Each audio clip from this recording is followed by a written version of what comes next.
Welcome back to the Rowan's podcast. I am the Rowan. This would be episode number 15. So grab yourself a cup of coffee, a nice comfy chair, and let's chat.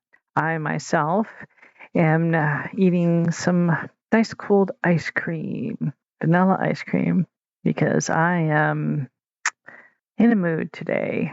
And I wanted to I decided since I was in a mood today that we would delve into the world of emotions and how they affect us ADHDers and ADHDers and how it can affect just our daily lives or our relationships. So here we go. For us with ADHD, our emotions are one of the biggest traits is that we are highly dysregulated with our emotions. We have a really hard time regulating them. Now, that doesn't mean that we go off the wall all the time and that we're just total basket cases and stuff like that. But it does mean that when we feel emotions, we feel them big. There's no small emotion involved here. They are big, sometimes heart-wrenching, soul-crushing sadness or extreme highs with happiness and joy, and there's not much in the middle really, but it can be that way, at least for me. I do know that, but I do know that it is, we do struggle with emotional regulation, and part of the reason why we use comfort items and part of the reason why we have safe foods is it does help regulate our emotions. Just having a comfort item can calm us, can soothe us, and even just eating a comfort food, well, a safe food, can comfort us. And right now, I have some ice cream because I will admit, for the past few days, I have been battling some depression. I'm not going to get into the reasons why or anything. It's just, well, maybe a part of the reason why, but I just have been struggling. And so I thought maybe it would be good to talk about that, and how it affects us. And if I'm struggling a little bit in this episode with my words and stuff, please have a little bit of patience with me because it's just one of those days with me. Like, I was at work today, and since I was so off with everything, I had one of those days where just things kept going wrong. But it was the same thing that kept going wrong today. It was, I kept dropping stuff.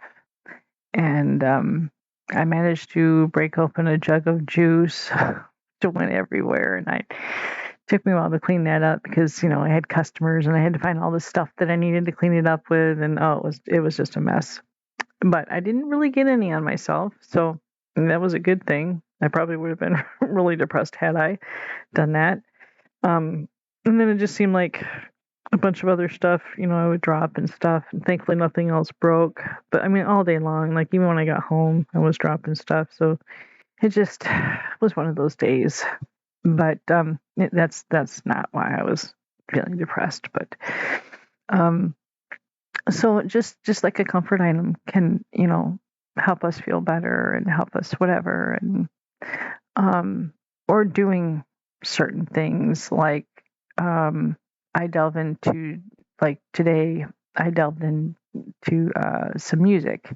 I have found that Suno app for AI music to be really fun, and for me, it's a creative outlet. Like if I get upset, sometimes I'll go into drawing or I'll paint. I haven't painted in a very long time, or I'll write, and I found that if I write something, then I can give it to that app and I could tell it kind of sort of what type of music that I want to have for it.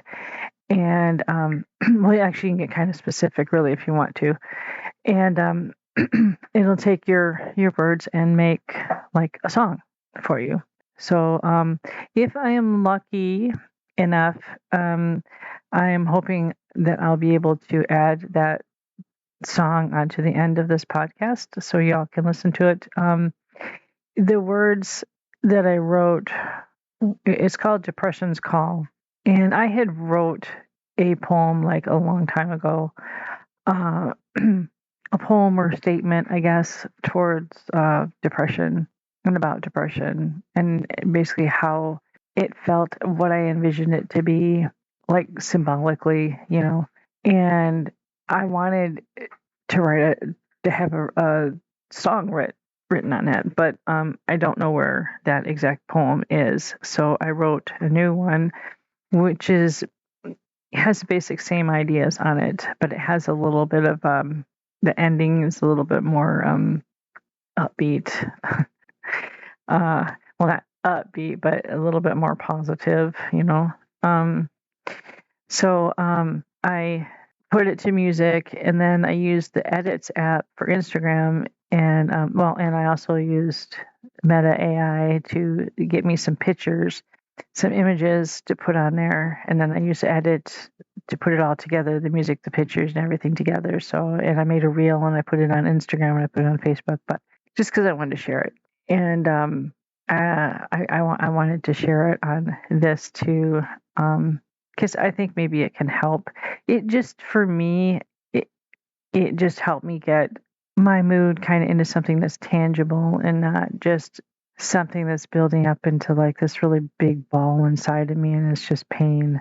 Um, for me to be able to put it to music, put it to words, and get music for it's kind of a comfort thing. And a lady that I sometimes talk to about things, she told me one time that it's okay when you're upset to let yourself feel the feels, feel the feels, um, or to be in the feels for a little while.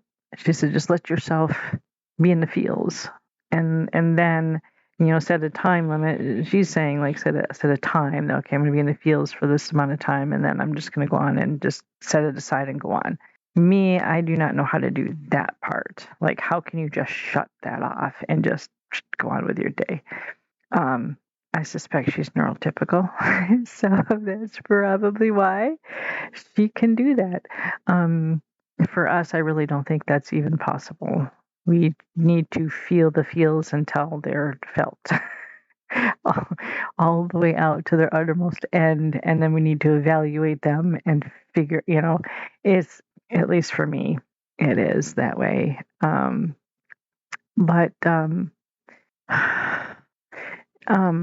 so I am gonna see if I can attach it to this. I'm hoping with this editing program that I can do it. I did try to just record it while it was playing, but I think it recognized it as a computer generated thing or something because it wouldn't record it. It was like nothing, like there was nothing there, no sound when I tried to play it back. So if anybody knows anything about that, let me know if that is something, like if it knows that it's an AI created thing so it won't copy it. I don't know. But I was able to download it onto my computer, so we'll see. And heads up, it is a 2 minute and 49-second song. So if you don't want to listen to the whole thing, just be forewarned. And I won't be offended if you don't listen to the whole thing. That's fine. I just felt like sharing.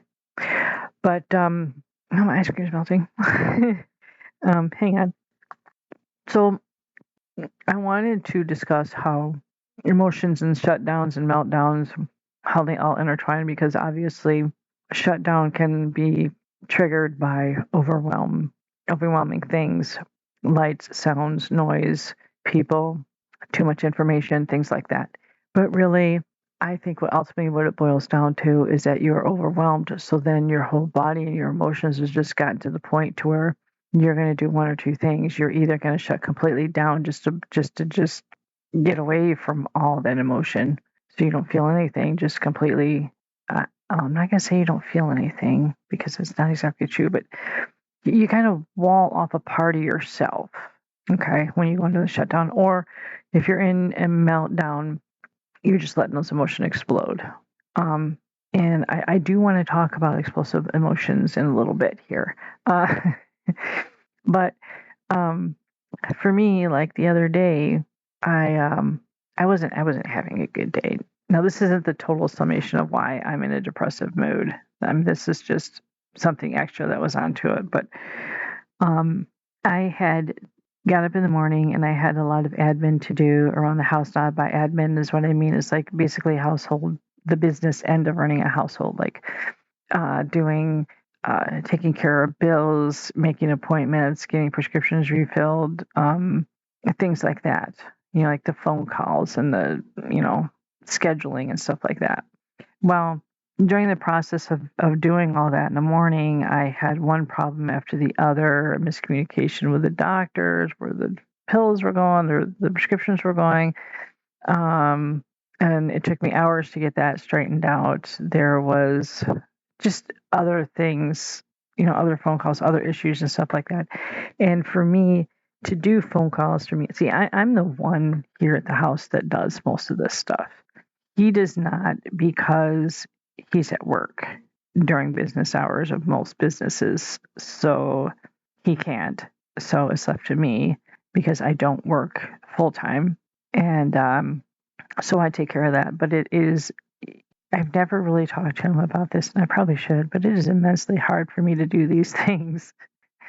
First of all, the executive function there of getting myself to be able to get up and do it is hard to get myself going, and it leads to a lot of overwhelm for me, especially when things do not go right like they did that day. But by the end of that whole thing, and I am not kidding, it took hours to get this straightened out, to get things sent to the proper place and everything, and appointments made. It just took hours. So then by the time that got done, then my husband got home, and of course we had to go to where? Walmart. We had to go to Walmart to pick up said prescriptions. Well, the idea there was we were just going to park at the end where the pharmacy was, walk in right there at the pharmacy because it's right by the door, get what we went there for because it should have been ready, and walk back out and go home. Now, mind you, this is a 45-minute drive too. Okay, keep that in mind. So on the way there, we were pretty talkative about things, and it was things that were things that I was dealing with at work and stuff like that that was really bothering me. So, they're hyped up my emotions there too. And so we get to Walmart, and of course, not everything is ready. Like they should have been ready hours before then. So we have to wait. And of course, while we wait, there's no sense in just sitting on a seat for 20 minutes. I might as well look around. So of course, then we got the walking around thing. Well, then we finally got my, all the prescriptions and stuff filled and whatnot. And then we left. I get in the car and I go silent because at that point I am drained, utterly drained. Just my emotional state at that point was frazzled from everything, from all the issues in the morning, from the hours of me trying to get this stuff straightened out, and then from the driving, and then from the talking, and from the walking around Walmart. I was drained, like completely drained. I couldn't. All I could do was sit and look out the window. And he wanted to talk to me. And we've mentioned this before. He's an ADHDer as well. But for him to go to Walmart, well, physically it is an issue for him because of health-wise. Mentally, it is not an issue for him. So mentally, he does not get drained. And he does have the hyperactive part of ADHD, although he has slowed down quite a bit since he's got older. But still, that includes his brain. Complete hyperactivity going there. And not an ounce of inattentiveness in him. I'm just throwing that out. Not an ounce of inattentiveness. None. So he's trying to talk to me, and I'm not saying anything, and I can't. I literally can't. It's not that I just don't want to. I had reached the point where I just could not talk. I had words in my head that I wanted to say to him, but I couldn't say them. It was like an overload. Like when say something's trying to drain out of something, and there's just so much of it, and the hole is just so tiny that it everything kind of backs up, and all that can come out is just like this little tiny trickle, and it's not enough, and there's like this pressure that's built up. Well, that's kind of like that was going on in my head. Like I had this teeny tiny hole that maybe a word or two could come out, but then the rest of my head was just ballooning full of more and more things that I wanted to say. But I couldn't. And he thought I was, the way that he come across about over, well, you're not talking to me. I see, how it is, basically is how it come across to me. Whether he meant it that way or not, I don't know. But he did say something kind of snide at first, and then he just said, something else. And basically what it amounted to was that, yeah, you're not going to talk to me, so I'm not going to talk at all. I might as well not even try. And it was silence the rest of the way. And then I'm feeling rejected, misunderstood, you know, and I did at one point was able to say to him, hey, I had a really bad morning trying to deal with all this stuff and it wasn't working right. And then we went to Walmart and then just all this, and then I couldn't even get it all out before he stopped me. And I don't even remember exactly what he said, but it was more along the lines of, it's fine, whatever, we just won't talk, or, whatever. But it bothered me because the way it came across to me, it felt like he was taking offense to it, and he wasn't understanding that I needed the silence. I couldn't speak.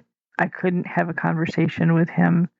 I needed that silence, and it made me sad because I was already sad to begin with from other reasons, but this made me sad more, and it just increased the shutdown for me, because then it wasn't that there was so much in my head, and it wasn't that I was so tired and I was so drained.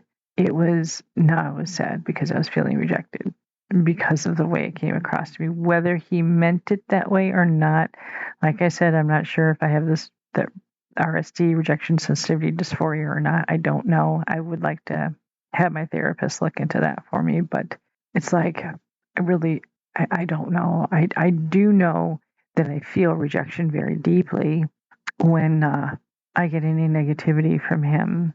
It could be something very slight, something very small, but I have told him this, that it just feels like my entire world just shatters around me and there's nothing left when I start feeling like this, when I feel like he's upset at me, when I feel like that, because I feel like I've done something wrong, that I'm in the wrong, that I'm just messing everything up, and that, it's really hard for me. And with my entire world just shattering, I mean, can you just sit there and imagine that if you can for a minute? Just like, for me, I imagine it like I'm standing in this big glass bubble, this big, beautiful glass world, and something hits it and it just shatters around my feet. Like all the pieces fall into these little cutting, stabbing shards at my feet. And as they fall, either I'm getting cut or they're just at my feet and I can't move at all without getting sliced to shreds. And that's what it feels like when I feel any kind of rejection or negativity from him. It's like I said, our emotions are big. They are big. There's no small. And it's really hard to explain that to him. Although I wish he understood it, because I think that would help a whole lot. But I guess that's what I wanted to explain about the big emotions. Well, the explosive emotions. No, that's a different thing. Like, we can get mad very easily. And I don't go totally goofy or anything like that, but I will snap back very quickly. If I feel like that anger has been triggered, I'll snap back very quickly. Or if I've reached to the point where I'm overwhelmed and I just can't handle it anymore. Like my father-in-law, one day I was cooking and he was, see, I don't like it when other people are around me when I cook, because I cook horribly anyways. And I don't want to feel like I'm being judged for how badly I'm cooking. And so I don't like people around looking at me, watching me, because I'm already nervous as it is.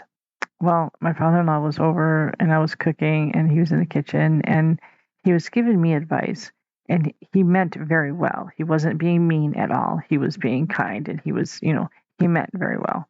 And it was more like advice like, you should cook it until it's done. Well, how do I know it's done? Well, when it's done. Me, I'm the type of person, if I cook, I have to follow directions. I have to have the recipe. I have to follow it to the letter, although I have learned how to deviate from it. But at first, it was always, I have to go exactly to the minute measurement, to the exact minute that these things tell you to do. And, for him to tell me that even confused me some more. And then I was doing it one way and he wanted me to do it another way, and because he thought it would be easier. And it just was like everything was piling on me. I wasn't getting concrete, clear answers that I needed. He wanted me to do it a different way than what I'm normally used to doing. I mean, it was just little things like that. And he was not at all trying to be mean or anything like that. But to me, it was just so much, so much. And I exploded at him. I did. I have never once yelled at my father-in-law until that day. And that was about 9 months ago, maybe. And, well, he was kind of in a little bit of shock. Because I would never, under any normal circumstances, would I yell at that man ever. But I did. Because I had gotten to the point of overwhelm. It was overwhelming to hear all these different things when I was trying to do it the one way. And, despite the fact I knew he was just trying to help, but it didn't feel like it at the time. At the time, it felt like he was just overwhelming me. So that's what I mean by explosive, like could just yell because, and I know I've crabbed at people if I've had a lot of overwhelm, like my clothes could be uncomfortable and someone needs me to do this while someone else is talking to me about that. But then I remember I have this other thing I got to do and I'm late on it. And plus, the kids are like, hey, I need to do this. And that. I mean, just like everything, like it's all at once, pile all at once. Then I might lose my temper too. If you add one more thing onto that pile, I would just like, oh no, that's it. So that's what I mean by that. But going back to, I'm sorry, I'm just popping around and I got off track. Going back to that shutdown, by the time we got home, I was super sad, super feeling rejected. Everyone went their different places in the house and I stayed in the kitchen and I just started crying. I just started crying because I had reached the point where I was overwhelmed. I was in a shutdown. I couldn't say anything. I couldn't ask for help. I knew I needed help to get through it, but I couldn't ask for it. For many reasons, I just didn't feel like because I was feeling rejected, so I didn't feel like I would get the help even if I did ask for it. And I didn't really have the words and what to say. And then, like I said, that it felt like everything was just like trying to get through this little tiny hole that, it couldn't get through. So I just sat there and cried. And in some ways it was a good thing because it was a release of some of that, but yeah, I don't know what's better, crying or yelling. And it's not that I yell all the time. And it's not that I cry all the time. I'm just explaining when we get these big emotions, how they can swing, and they can be vastly misunderstood by our partners. Like he misunderstood, thought my meltdown or shutdown was, stumping him. And if I tend to get into an argument or tend to explode over like a little minute thing, it's just because of overwhelm. And I wish he would understand it, because if I'm overwhelmed, I don't need to fight anymore, because, as anyone would do, he would fight back, argue back. Most people would do that. So he's not really doing anything out of the ordinary, but I wish he would see that cue and be like, oh, she's having a meltdown. Let's help regulate her, because that's what I need at that point. I need regulations. My emotions are so dysregulated that they need to be put back into sync. They need to really be. I need help at those points. It's nothing that I can control. It's not. It's my brain's wiring, and I'm not using it as an excuse to lean on it. Oh, I have this disability, so you got to let me do A, B, and C. No, but it's the reason why this is done, and the reason why I need help. it's not an excuse for it. I'm not saying, hey, let me be a little butthead, yell and scream at you. No, I am yelling because I need help. And a lot of times I don't understand that that's what's going on. I don't understand till later on that, hey, I had a meltdown. That's what that was. I can recognize a shutdown very easily, of course. But if I'm in the moment of being in a meltdown where I'm really super upset, and I'll get on a one-track mind. Like, I will have one specific thought in my head, and you cannot shake me from that thought. Nope.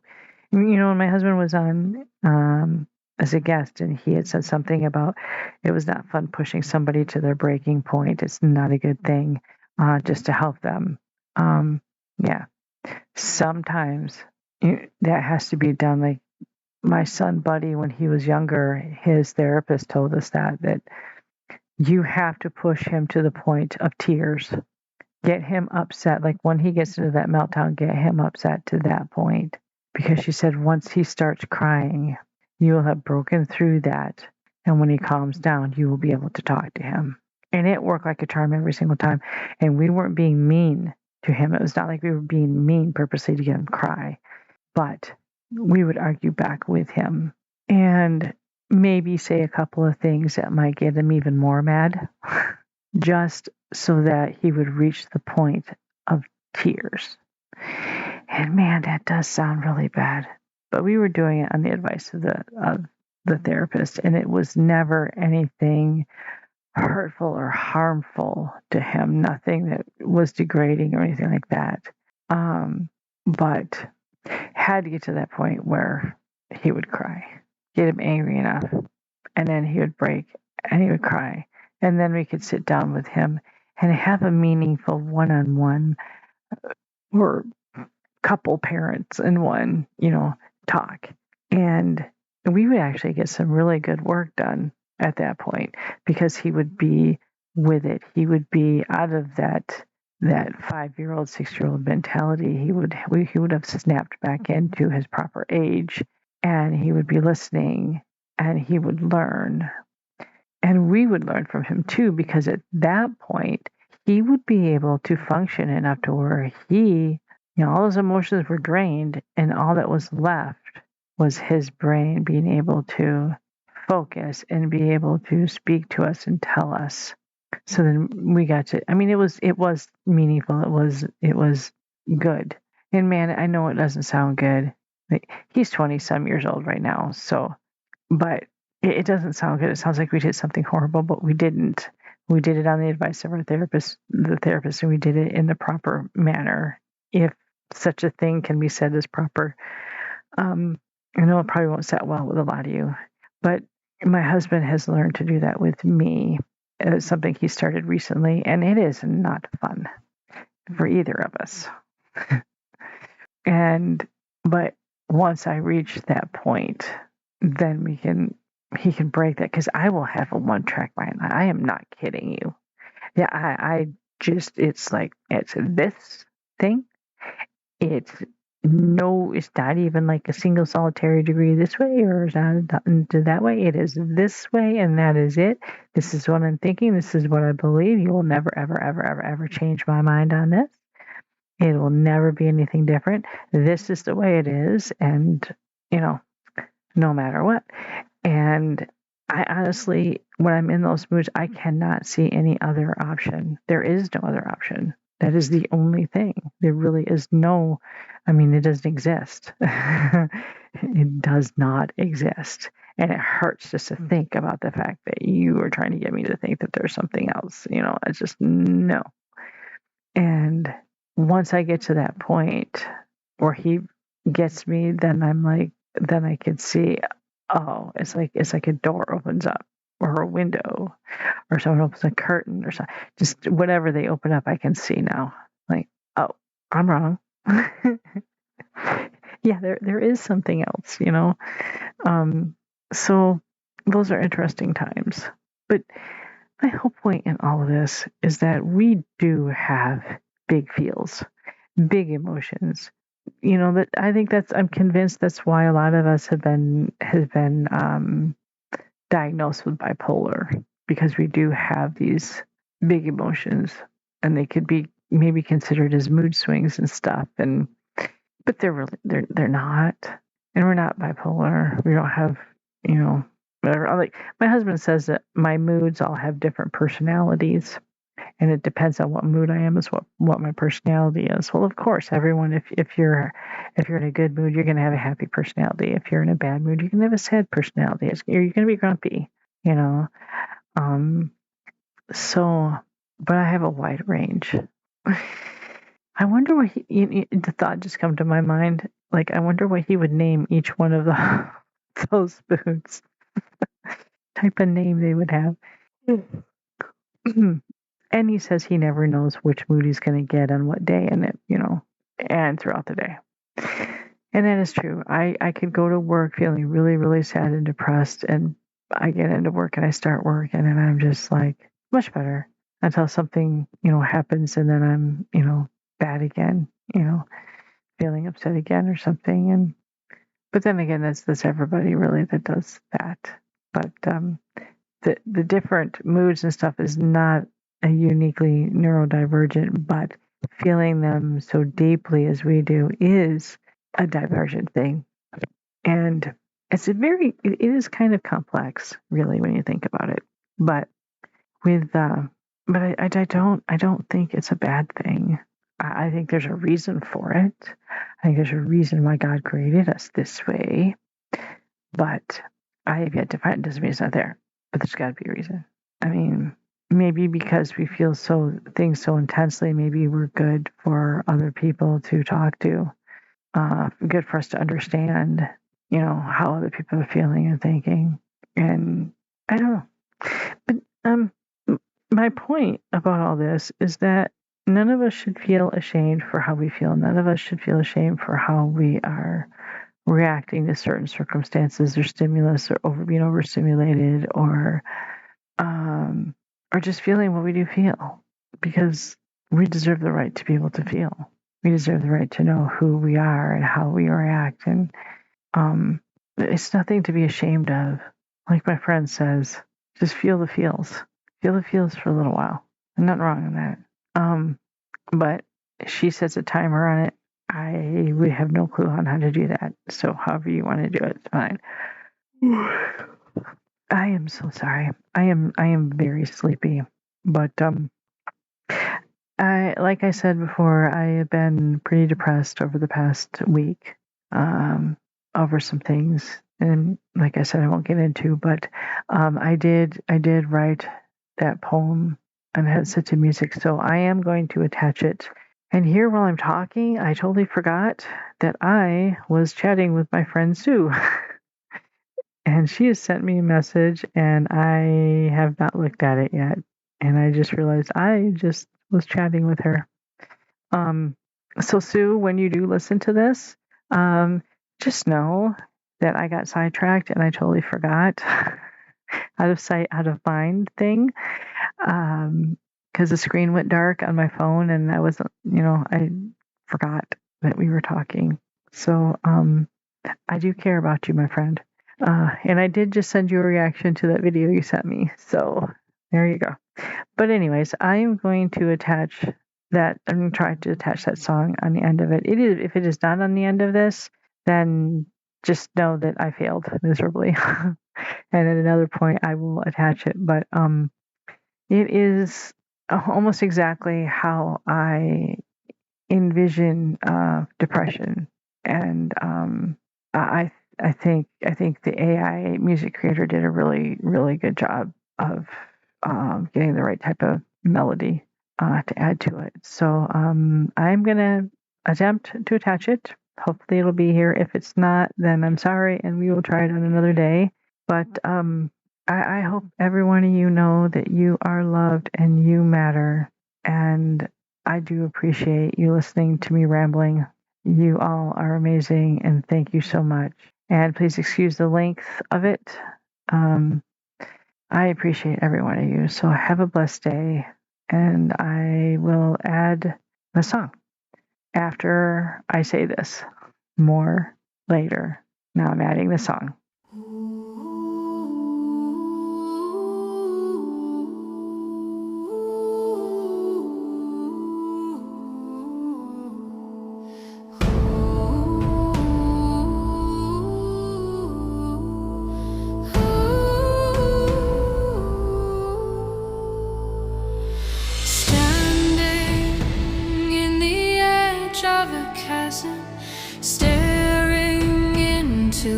total darkness within. It calls to me, creeping fingers snake over the edge, grasping at me.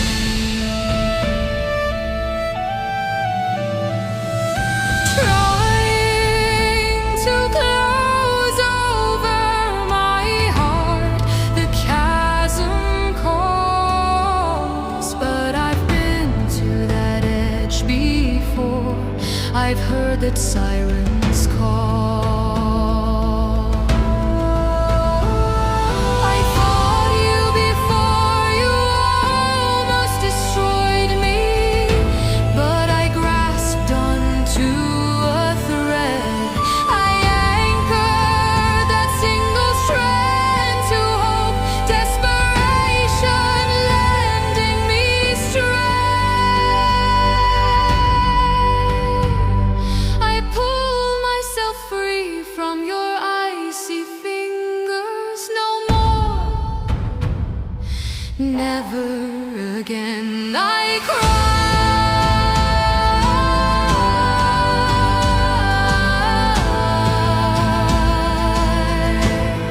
You tried once before,